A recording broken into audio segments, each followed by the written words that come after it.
This is Villa Gambaraya, high in the hills above Florence. Villa, gardens and countryside exist in perfect harmony. Ever since Eden, the garden has been a symbol of heaven on earth.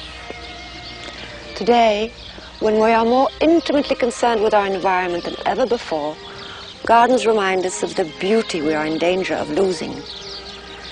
Gardens were never just slices of nature. In the Renaissance, they became consciously designed works of art. No Renaissance garden was considered complete without water features.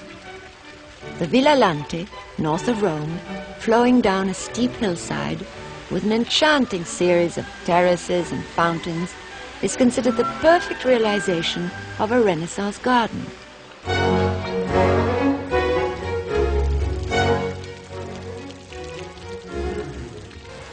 This is one of the oldest surviving roses known to man, the Rosa Gallica.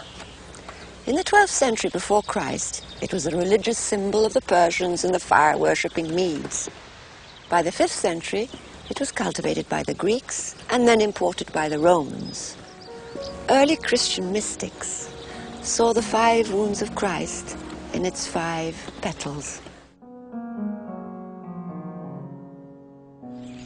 Romantic, strangely lovely Nympha.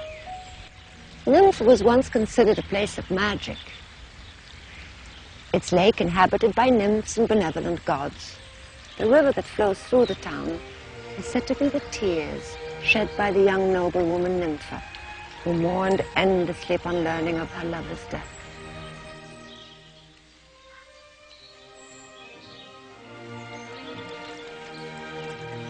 What was once a neglected wild thicket sprawled with greenery is now a bewitching, enchanted mass of tangled sweetness. Nympha, a romantic affirmation of the freedom of expression possible in a country garden.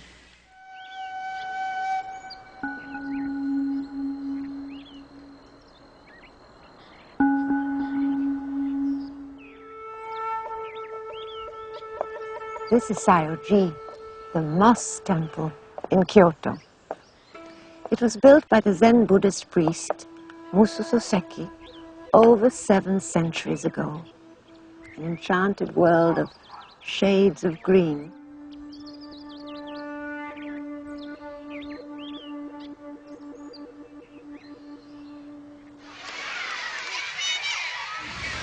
In one of the first great programs of urban renewal, trees were imported from the countryside to line the streets and squares of Paris.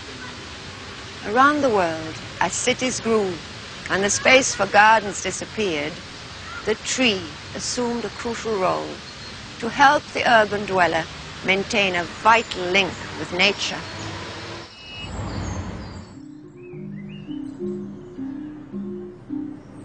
Like no other flower, the orchid conjures up the mysterious, exotic image of the tropics, because only here can it grow naturally. Even when raised at great expense in hothouses in cold climates, the orchid's fragile, wild, almost animal beauty still transports our imagination to the heat of these faraway lands. This is Holland. Small, flat, and so beautiful. I spent most of my childhood here. In February, when the cold mist rises, there's a promise of spring in the air and that delicious smell of the earth and things growing. I love the first tulips of spring. Planted in the chill of autumn, they rest and resist through long freezing winters, even under snow. In each age, beauty has a different interpretation. In 17th century France, it was thought that every garden should have a parterre, lawns and bosquets with interlacing walkways. Axial alignment, which draws the eye to the landscape, was emphasized by long, radiating alleys of trees. The parterre de broderie, embroidered patterns, dramatizes the hand of man in nature. The vista gracefully continues along a large pool and a broad alley of grass, with a mixed woodland bosquet on either side. The use of perspective in the landscape is dramatically exploited. The garden is typical of 17th century France. Man's mastery over nature sets the theme. Summer afternoon, summer afternoon. To Henry James, who loved nature and gardens, those were the two most beautiful words in the English language. In all the history of gardens and garden styles, the country garden is the most down-to-earth. Unlike grand formal gardens, the country garden is a cozy place for people and plants.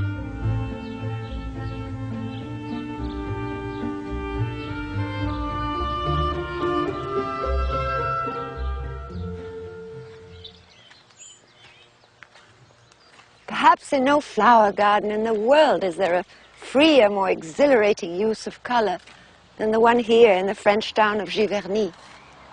Claude Monet, the father of Impressionism, created this garden with a painter's eye. More than anything, he said, "I must have flowers, always, always." Framed by a series of curving arches, this garden was a living canvas, an experiment with light, color, and texture in which he painted with flowers. And everywhere you feel their lively, joyous presence.